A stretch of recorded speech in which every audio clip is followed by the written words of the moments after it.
Yo, what is up, guys? We are going to go through some late night bets. So we're going to look for some early plays for tomorrow. Unfortunately, we don't have a lot of sports, although you can see books are already releasing odds. PrizePicks already has up some lines for Thursday night football, so we'll take a look at that, but we'll also look at Fliff. I mean, on these live streams, I try to focus on all the main books available in the most states. PrizePicks legal in like 40 states. Fliff is legal in almost every state. And we had a pretty good day on Fliff. I mean, in general, Tyler Boyd under, Lawrence under, Sabonis over, Valanciunas over. Then we hit our two-leg parlay. So it's a really good day on Fliff. And anyways, let's go through some bets. So why don't we start out on PrizePicks, the most popular of all. And you can see the first play that OddsJam is recommending is Deontay Johnson over 3.5 receptions. So let's take a look at this. Got to get rid of some of these plays. We did not have a great day on PrizePicks, but hey, whatever. You know, we had a great day on Fliff. That's just sometimes how it goes. So the first play OddsJam's recommending is Deontay Johnson over 3.5 receptions.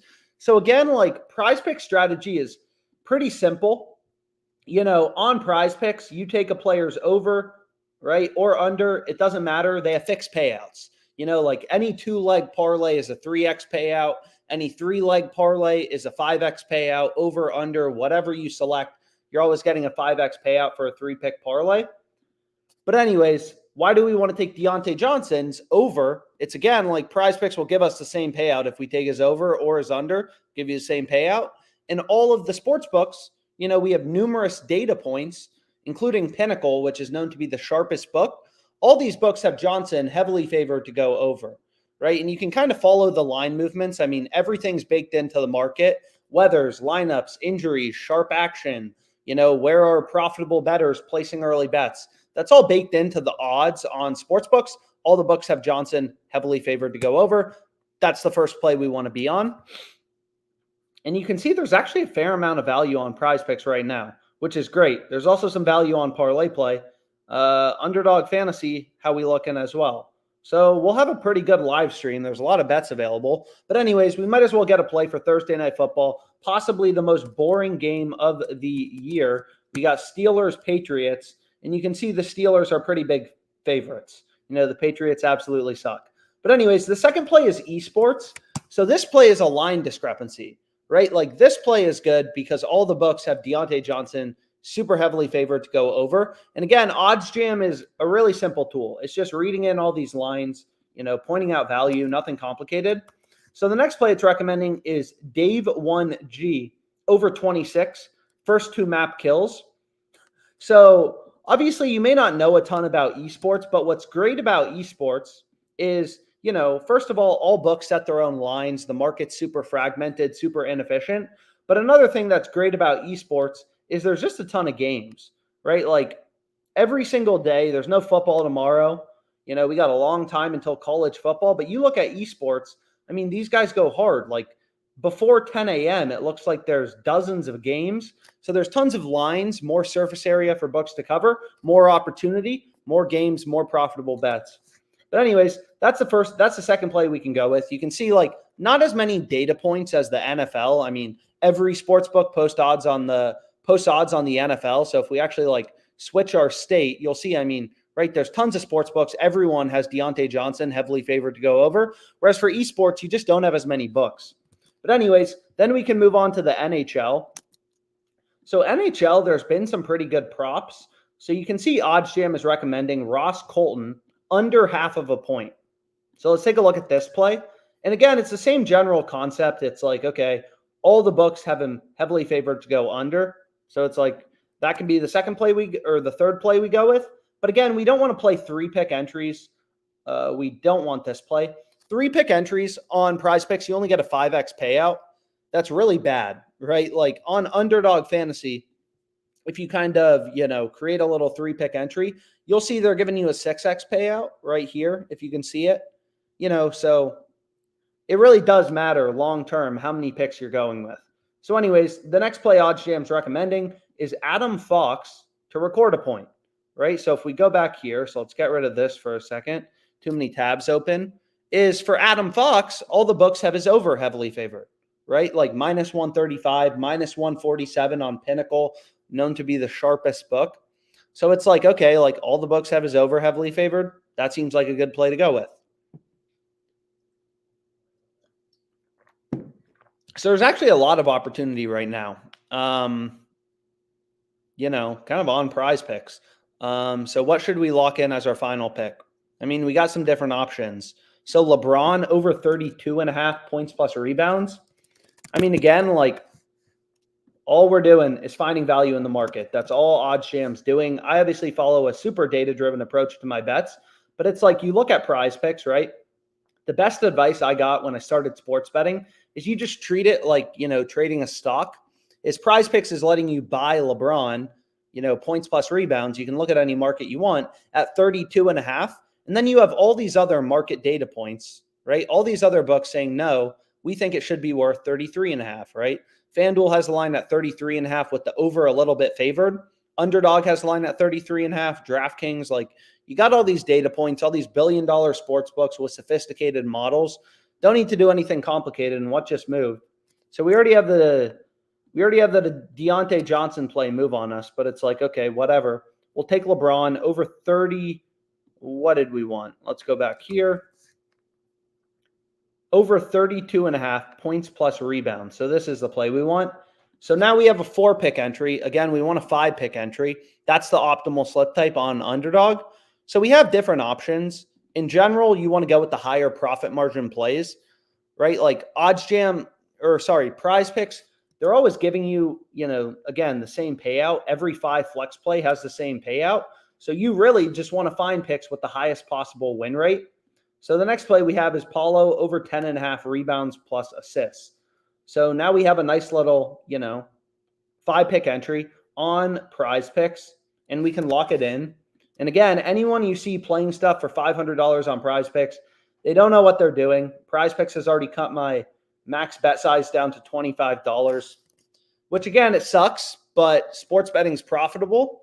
But the downside is these books determine, how much you can bet. The market's super fragmented. There's a lot of inefficiencies, a lot of opportunity. But again, if books think you're good at sports betting, they may cut down your bet sizes a bit. So there are some other options like, okay, this play on Deontay Johnson moved. I wasn't quick enough. Should have moved quicker. But what we can do is be like, okay, maybe we want to get rid of this esports player prop. There's some other good plays. So maybe we want to play, whatever. If we go here, maybe we want to play Nyquist, to record a point. So again, you can, if you want to, look at this historical data. But again, it's all baked into the market. It's all baked into the odds that books are putting out.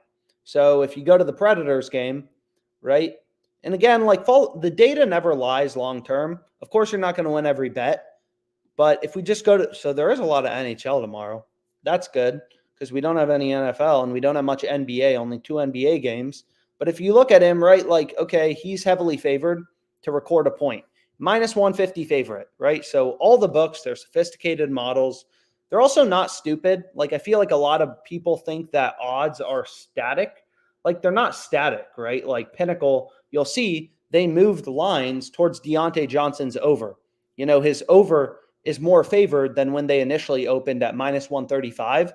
So who knows? Maybe it's lineups, sharp action, injuries, whatever. Maybe the coach said something about getting Deontay Johnson more targets. And maybe it's just sharp action. Maybe all their profitable customers early are coming in playing his over. So they moved the line from minus 135 to minus 165. I don't know. But again, everything's reflected in the market. It doesn't matter.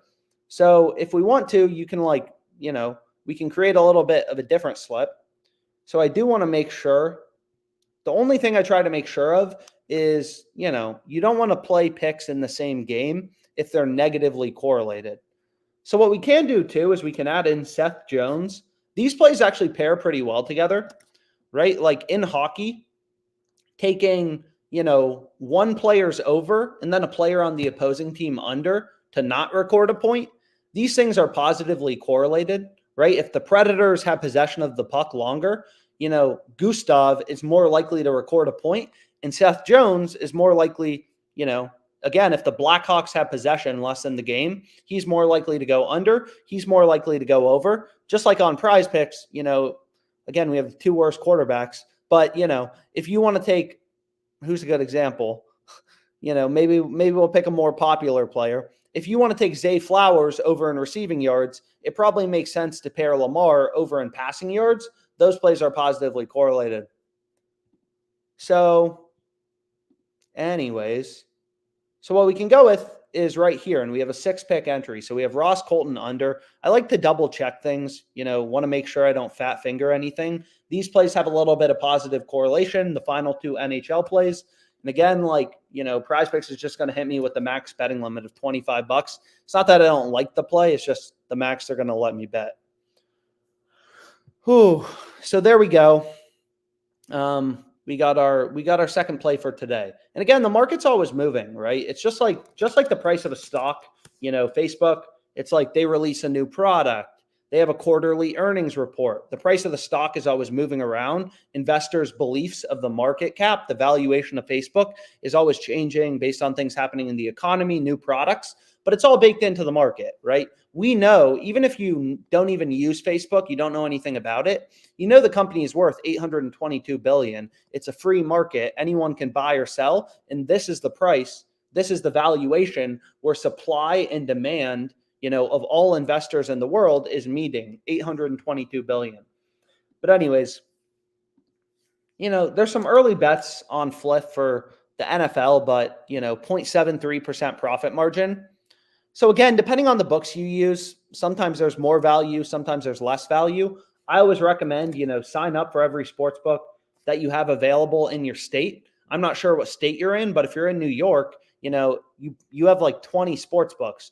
FanDuel, DraftKings, Caesars, BetRivers, all these books have different lines. It actually looks like the top play right now is on FanDuel. Some random soccer bet, but again, I don't really give a shit what I'm betting on if the plays have an edge. So anyways, let's go back to PrizePicks, then we'll go over to Underdog. So we have this 6-pick entry, 1, 2, 3, 4 NHL plays, 2 NBA, some overlap with this 5 flex. And again, on PrizePicks, if you go through the math, we have some other videos on the OddsJam YouTube, you'll see that 5 and 6 flex plays are best. And again, it's kind of easy to see that if you just start comparing their payouts to other sports books, right? Again, if you create, a little 3-pick entry, you only get a 5x payout here, whereas on Underdog Fantasy, they're giving you a 6x payout for a 3-pick parlay. That stuff really matters long-term in terms of, your profit margin and everything like that. So anyways, we can go back here. We can go to CS2. I mean, a lot of these plays, if there's only 2 sports books posting odds, you don't really know which one is screwing up, right? You look at Mighty Max, this guy Mighty Max, Underdog has his line at 24.5. JockMarket's at 22.5. But it's not really clear, which book is wrong because you don't have a ton of data points, right? There's just not a ton of information in the market. Whereas if you think about NFL money line, I mean, you have hundreds of sports books posting odds. So it's very clear what fair value should be. NFL money line markets are a very liquid market. Just like the price of a stock, it's very active. You have a ton of investors buying, selling, which gets you to fair value, equilibrium, the true price. Whereas in esports, you just don't have as many books, right? Whereas, if you think about NBA player props, it looks like right now there's 220 books already posting NBA player prop odds for tomorrow. We have a pretty good sense. Brooke Lopez's points line should be at 11.5, considering there's hundreds of sports books and they all have his line at 11.5. Granted, it's slightly different odds from book to book. No major discrepancies in the market, so no value. But anyways, let's go to Underdog. So all these plays where there's only 2 data points, I mean, it's just kind of you only have 2 data points. I want to be more confident in the pick I'm going with. You could always middle bet them. So middle betting is a great strategy. So, Mighty Max, his line on Jock Market is 22.5. So if you use Jock Market, hit his over 22.5 on Jock Market, bet is under 24.5 on Underdog. And then if he has 23 or 24, you win both bets. That's one option. But whatever. Anyways, let's go through some of these other picks for tomorrow. So you can see here, again, you want to be a little careful. In esports, they a lot of times have double headers. So like this player, Nico, like again, there's different games. So for his second game, they have double headers all the time. It's crazy. These guys, it is not easy to be a professional CS2 player. They put in their fair share of work. But PrizePicks has his line, Underdog Fantasy, and you just want to make sure you pick the right game, the 7 a.m. game. Underdog has him at 33. PrizePicks, like we found this price discrepancy. Two other data points in the market are higher. So again, it's not a ton of confidence, not a ton of data points. Again, like this plays in the same game, so we're not going to be able to play it. You can't play esports players from the same team. But then we got D'Angelo Russell under 6.5 assists. So the strategy just slightly changes on Underdog Fantasy. I personally play a lot of 3-pick entries because again, like it's pretty easy to find 3 good picks as opposed to 5. And that's, if you kind of go through the math behind Underdog, I have this little spreadsheet kind of breaking down the math, everything like that. There's some videos about it on the OddsJam YouTube, but you can see here, Sin, PrizePicks, 26, 24.5 across the board. It's like being able to short a stock, like 10% higher than it's trading in the market. It's like being able to sell Facebook, at $350 when it's trading in the market at $320. It's a no-brainer. Even if you don't know anything about Facebook, this is the fair price. There are millions of investors who wake up every day. They have complicated models. They're doing all sorts of research, trying to determine hedge funds, if Facebook is a buy or is it a sell? Is the company overvalued or undervalued? And then they trade all day long in the market. And this is the price we land at, where supply and demand meet, fair value, right? And it's the same thing in sports betting. Like, I don't know why PrizePicks has a lower line, but they do, right? So, and same thing with Jock Market and ParlayPlay. Here in this case, we have 3 other data points, which again, it's like not as much as the NBA where you have hundreds of sports books, but regardless, 3-pick entries are optimal on Underdog, so we can lock this in. Let's go. So there we go. We got a nice little 3-pick entry on Underdog Fantasy as well. So we can refresh, sometimes new plays pop up, usually not, but yeah. So like this play looks good, but again, it's in the same game as this play, so we couldn't play it in the previous slip. So it's kind of like, okay, let's go to ParlayPlay. ParlayPlay, you may think like, wow, there's a lot of value. But on ParlayPlay, the optimal slip type is 6-pick entries. And you can't really, like, they reduce payouts if you play things in the same game. So Durant and LeBron. Did they put this Deontay Johnson play back up? So let's go here to receptions. Oh, these assholes removed it when we were trying to place our bet, and now they put it back. So anyways, we can take Deontay Johnson. Oh, PrizePicks. So we can take Deontay Johnson. I mean, we got a little stars. And again, like, you don't have to keep including the same picks. But if you wanted to, you could go back and, whatever, like, use some of these other plays you like. They're all profitable. So who really cares how many picks you include them in? And take Deontay Johnson, you could add in Deontay Johnson over 3.5 receptions. They pulled it down, and now they put it back up. And again, like, it's really simple. If you go through the math behind PrizePicks, you got to win above 54.25% of your picks to be profitable, which isn't easy to do. 54.25%. Like, you got to win 55% of your over-unders, only losing 45%. But you can tell, like, this play is pretty damn good because, all sports books have them really heavily favored to go over. -160, -150. So this seems like a solid play if you wanted to, get an early Thursday night football pick. Anyways, we can check out some other books as well. Again, like, there's hundreds of sports books out there. Like, Bet Openly, don't really know anything about it. Bet Rivers, I used it and then I got limited. So, like, the more books you have, the better. And again, most of these books have pretty lucrative bonuses, sign-up bonuses. So when I started sports betting, I just ripped through all these bonuses. Like ParlayPlay, You put in $100, they give you 100 for free. I mean, that's the easiest thing in the world. Easiest $100 you'll make. So even if you don't use the sports books a ton, like Sleeper, for example, is a sports book I almost never use. I really only use it for the promos they do. Like you can see, they run a lot of promos. So I don't know. Like it'll take a while to find, but they run a lot of promos. Steph Curry, discounts, stuff like that. So literally the only thing I bet on Sleeper is the promos. And it's still with the sign-up bonus. They have a $100 deposit match plus all the promos they have. It's been a cash cow, right? Like not actually, but in terms of, all the promos they're running, pretty easy $100 you can make a month just betting the promos. But anyways, yeah. We can call it a day for now. Hopefully, live stream was helpful. And thanks so much for your time.